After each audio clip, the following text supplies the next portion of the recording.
पासवान जी के गली नाचा हाली हाली हाली हाली हाली हाली। आइलू पासवान जी के गली नाचा हाली हाली। हम के लैका नाता तीर दी तोहरो बाली। आइलू पासवान जी के गली नाचा हाली हाली। आइलू पासवान जी के गली नाचा हाली हाली। हम के लैका नाता तीर दी तोहरो बाली। हवा के लैका नाता तीर दी तोहरो बाली।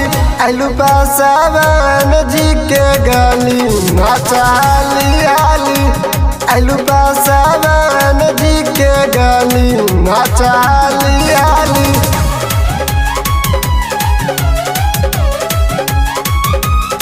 नाचा हाली हाली।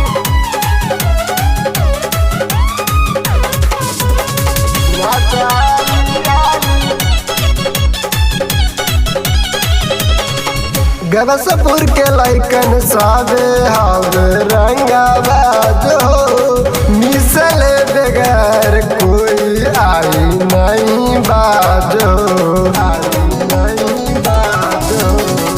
गवसपुर के लैकन सावे हवे रंगाबाज हो। मिसल बगैर कोई आई नहीं बाजो। देखही में लागतिया बिक्की भैया के छोटकी साली। आइलू पासवान जी के गली नाचा हाली हाली।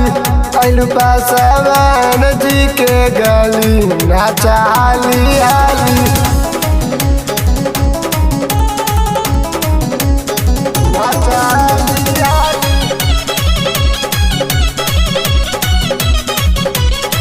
नाचा हाली हाली।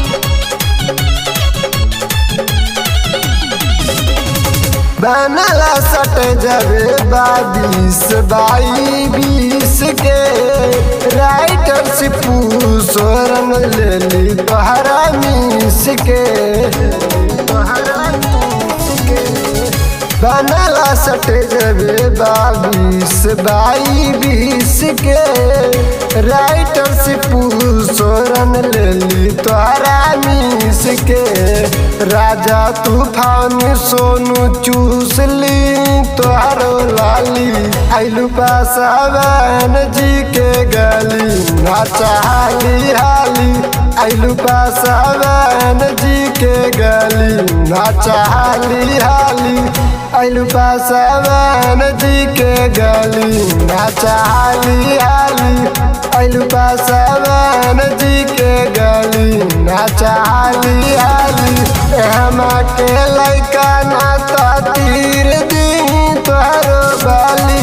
आइलू पासवान जी के गली नाचा हाली हाली। आइलू पासवान जी के गली नाचा हाली हाली। आइलू पासवान जी के गली नाचा हाली हाली। काजू रिकॉर्डिंग स्टूडियो हिंसा।